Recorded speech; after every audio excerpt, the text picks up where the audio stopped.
Welcome back to my channel Puja's lifestyle. I hope তোমরা সবাই খুব ভালো আছো, আমিও খুব ভালো আছি।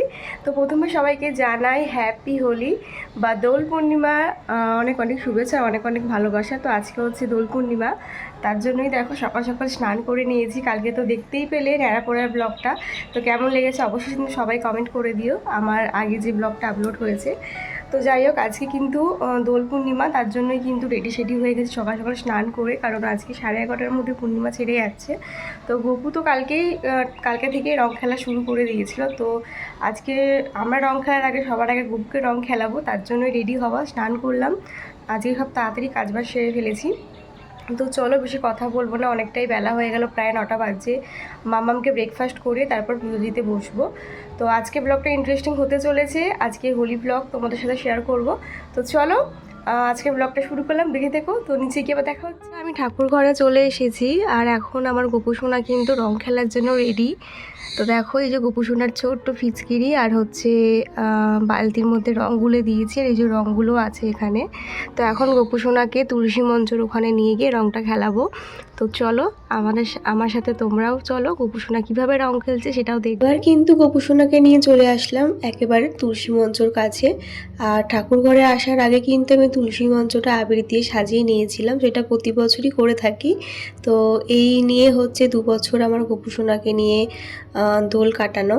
তো আগের বছর গোপু সোনাকে প্রতিষ্ঠা করেছিলাম, আর এটা হচ্ছে সেকেন্ড বছর। তো আগের বছর না ফিচকারিটা কিনে ওঠা হয়নি, তবে এবছর কিন্তু কিনেছি, খুব ইচ্ছে ছিল। তো সেই ইচ্ছেটাও পূরণ হবে, মানে হলো আর কি। তবে কি জানো তো, ফিচকারিটা না একদম কাজ করছিল না, জানি না কেন। ওয়াশারটা মানে ভেতরে যে একটা ওয়াশার আছে, সেই ওয়াশারটার হয়তো ডিস্টার্ব করছিল, তার জন্য ফিচকারিটা কাজই করছিল না। তো কি আর করা যাবে, তাই দেখো মামামের জন্য ওর পাপা যে ফিচকারিটা নিয়ে এসেছিল, তো আমি সেটাও কিন্তু এখানে নিয়ে এসেছি, যে এটা কাজ না করলে ওটা দিয়ে গোপু সোনাকে রং খেলাবো, মানে রং খেলিয়েই ছাড়বো, এটা এরকম একটা ব্যাপার। তো যাই হোক, দেখো মামামের ফিচকারিটাও কাজ করছিল না। তো অনেকক্ষণ ধরে পুশ করার পরে কিন্তু কাজটা করলো।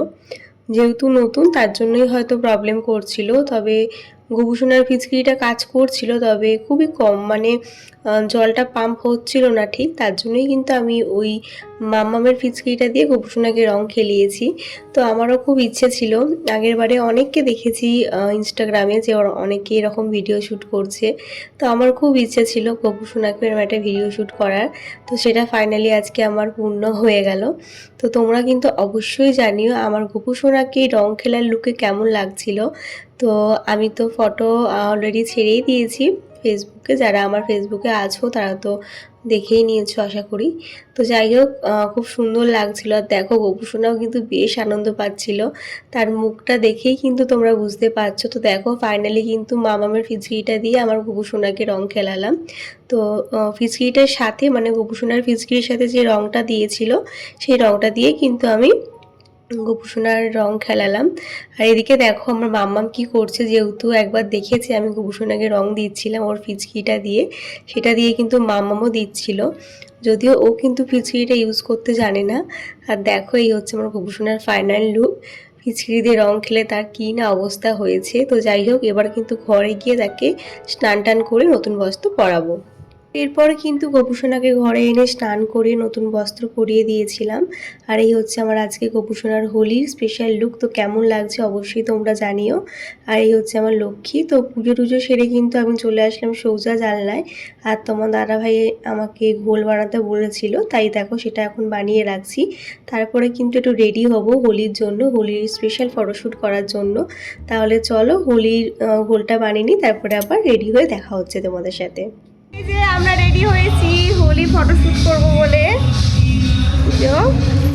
এখন সবাই আসছে, হোয়াইট পরেছি, মাম্মামও হোয়াইট পরেছে। এটা হাসা হাসা। আচ্ছা চলো টিপ দেবো টিপ। আমার সাথে কিন্তু আমার মাম্মামকেও ম্যাচিং করিয়ে একেবারে ড্রেস পরিয়ে নিয়েছিলাম, কারণ এবছর আর মাম্মামের নতুন করে কোনো ফটোশ্যুট করা হয়নি। তো যাই হোক দেখো এখানে তোমার দাদাভাইকে ম্যাচিং করে এই টি শার্টটা পরতে বলেছিলাম। তো প্রথমে রঙটা কিন্তু তোমার দাদাভাইকে আমি দিলাম, আর ওদিকে তোমার দাদাভাইও কিন্তু প্রথম রঙটা আমাকেই মাখিয়েছিল।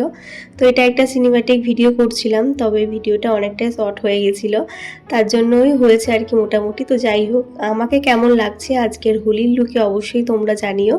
আর চলো আমাদের হোলি খেলাতে কে কে আছে সবাইকে দেখায়। তো দেখো আমার সেই দুই দেওর, আরও অনেকেই আছে, আমার সব ছোট বড় সব দেওরেরা।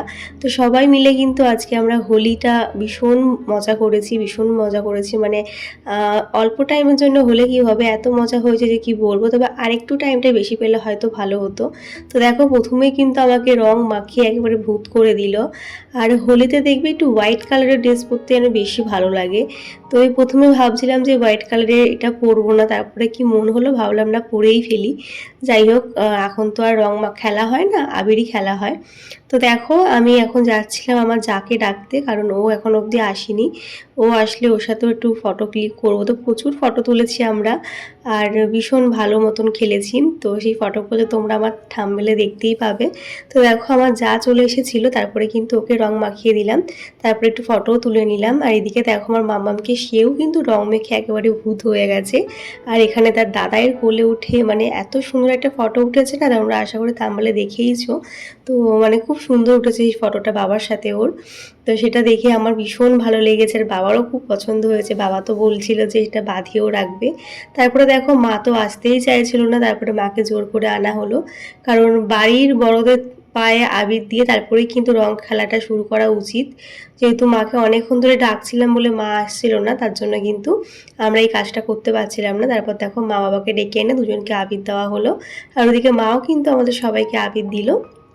তো তোমরা সবাই কেমন কাটালে হোলি অবশ্যই জানিও। আমাদের তো বেশ ভালোই কেটেছে, তবে ওই সব ভালোর মধ্যে খারাপ থাকে না।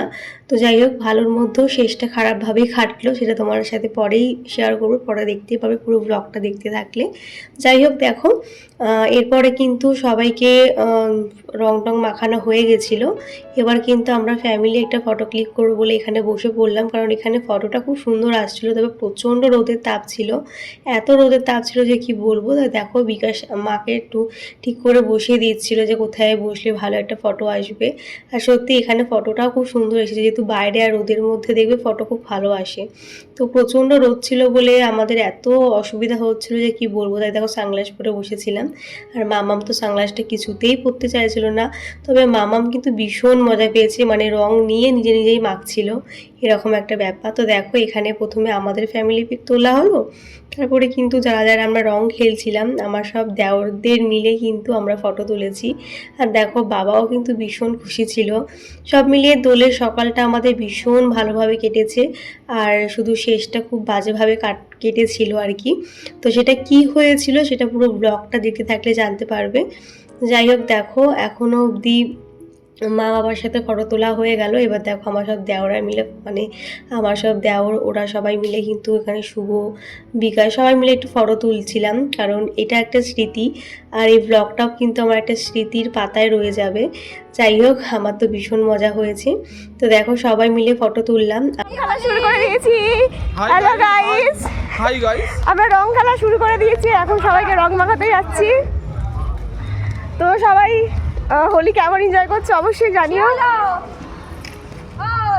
এরপর কিন্তু আমরা সবাই মিলে বেরিয়ে পড়েছিলাম বাড়ির আর বড় যারা আছে তাদেরকে আবির দিতে। তো এই হচ্ছে আমার ছোট কাকি শাশুড়ি, তাকে প্রথমে তোমার দাদাভাই আবির দিয়ে প্রণাম করে নিল।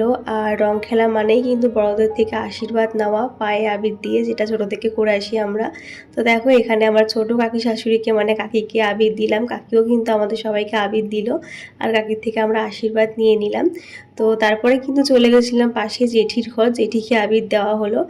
আর দেখো সবাই কিন্তু ভীষণ আনন্দিত, মানে আজকে হোলির দিনে এত মজা হবে সত্যি ভাবতে পারিনি। ভীষণ ভীষণ মজা হয়েছে, যদিও প্রতিবারই কিন্তু বড়দের পায়ে আবির দেওয়া হয়। তো যাই হোক, দেখো তারপরে চলে আসলাম হচ্ছে ছোটো কাকি শাশুড়ির বাড়িতে। সেখানেও কিন্তু সবাই একেবারে আবির মেখে ভূত হয়ে গেছিলো, আর আমাকেও ভূত করে দিয়েছিল। তো এরপর আর সেরকম কোনো ভিডিও শ্যুট করা হয়নি।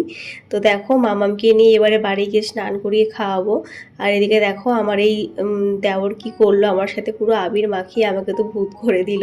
যাই হোক চলো, আবার পরে বাড়ি গিয়ে দেখা হচ্ছে। দেখো ফাইনালি স্নান করে আসলাম, রং টং উঠেছে, মাথাতেও একটু একটু জায়গায় আছে। তো এখন যাব নিচে লাঞ্চ করতে। মাথাটা প্রচণ্ড ব্যথা করছে, কারণ আবির দিলে দেখবে মাথাটা পুরো ভার হয়ে যায়।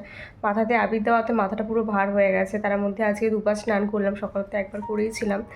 তো চলো, এখন আর ভালো লাগছে না, একটা ঘুম দিলে ভালো লাগবে। তো লাঞ্চটা করে নিই, লাঞ্চ টেবিলে কে চলে আসলাম লাঞ্চ টেবিলে। আর আজকে স্পেশাল লাঞ্চে হয়েছিল বেলে মাছের ঝাল, চিকেন, আর সাথে ছিল চাটনি। তো এটা দিয়ে কিন্তু আজকের দোলের স্পেশাল লাঞ্চটা আমরা কমপ্লিট করলাম। তো দুপুরে লাঞ্চ টাঞ্চ করে একটা ঘুম দিয়ে উঠলাম। আর ঘুম থেকে ওঠার পরে মুডটা পুরো অফ হয়ে গেল, কারণ তোমার দাদাভাই যে ছুটি ছিল, ডে অফ ছিল, তো একজন স্টাফ আসেনি, তাই ওকে কাজে যেতে হলো। তো মনটা ভীষণ খারাপ হয়ে গেল। আর দেখো রং টং খেলার সময় লস্যি খাওয়ার টাইম পাইনি, লস্যিটা ছিল ফ্রিজে, তাই মন খারাপ হয়েছে। তাই কি আর করবো, বসে বসে লস্যি খাচ্ছি। খুব ইচ্ছা ছিল আজকে বিকালটা একটু বেরানো, তো সেটা আর হলো না। তোমার দাদাভাই এখনই ঘুম থেকে উঠে কাজে চলে গেল। সত্যি মুডটা ভীষণ অফ হয়ে গেল। সকাল থেকে এত আনন্দ করলাম, এত মজা করলাম, এত মানে ভাবলাম যতটা ভাবা হয় সেটা কিছুই হয় না। সত্যি খুব খারাপ লাগছে, একটা দিন ছুটি পেলো তাও এরকম। তো যাই হোক চলো, এখন লস্যিটা খেয়ে মন খারাপটা দূর করি, আর কি করব। লস্যিটা ভালোই হয়েছে। মামাম গেছে ও ঠাম্মির সাথে একটু বাইরে ঘুরতে, দেখা যাক কখন আসে। চলো টাটা, পরে আবার দেখা হচ্ছে। তো দেখো বিকালের পর আর কোনো ব্লগ শ্যুট করা হয়নি, একেবারে সন্ধেবেলায় আবার ক্যামেরাটা একটু অন করলাম। আর এদিকে দেখো মাম্মামকে নিয়ে চলে এসেছিলাম একটু ছোটো কাকি শাশুড়ির বাড়িতে। সেখানে দেখো মাম্মামের কি নাচ। তো যাই হোক, এইভাবেই আমার আজকের হোলির সন্ধেটা কাটলো। তো তোমাদের কেমন কাটলো অবশ্যই জানিও। তো দেখো বন্ধুরা, রাতে ডিনার সেরে একবারে চলে আসলাম উপরে। প্রচণ্ড মাথা ধরেছে, মানে এত মাথা ধরেছে যে কি বলবো, মনে হচ্ছে কখন একটু শোবো। আর ওদিকে তোমার দাদা ভাই তো বলেইছিলাম ডিউটি আছে, তো ওর আসতে রাত্রি হবে, ওই 11:30 মতন বাজবে। তো এখন বাজছে হচ্ছে 10:30 মতন। এখন মামাকে খাই দাইয়ে নিয়ে আসলাম, ঘুম পাড়াবো। মানে শরীর আর দিচ্ছে না, আর এত গরম, মানে কি বলবো, আমাদের ওপরের ঘরে তো প্রচণ্ড গরম, নিচের ঘরটা মানে যাও থাকা যায়, উপরের ঘরে একদমই থাকা যায় না এসি ছাড়া, প্রচণ্ড গরম। আর ওইদিকে দেখো মামাম কি করছে, ওর কাজও শুরু করে দিয়েছে। তো আমি এখন বিছনাটা করব, দিন ঘুমাবো, মানে খুব ঘুম পাচ্ছে। তার মধ্যে কালকে সকালে তোমার দাদা ভাইয়ের আবার মর্নিংয়ে ডিউটি আছে, মানে ওর উপর দিয়েও যে যাচ্ছে না, যে কি বলবো, প্রচুর মানে যাচ্ছে। তো কি আর করা যাবে, কাজ করতে গেলে তো এসব মানে পোহাতেই হবে না। তো চলো, আজকে ব্লগটা আমি এখন শেষ করছি। কেমন লাগলো অবশ্যই জানিও, ভালো লাগলো অবশ্যই একটা লাইক কমেন্ট করে দিও। আর তোমাদের করা একটা লাইক কমেন্ট কিন্তু আমাকে নেক্সট ভিডিও বানাতে অনেকটাই আগ্রহী করে তুলবে। তো চলো আজকের মতন টাটা, বাবাই, দেখা হচ্ছে নেক্সট ব্লগে। গুড নাইট সবাইকে।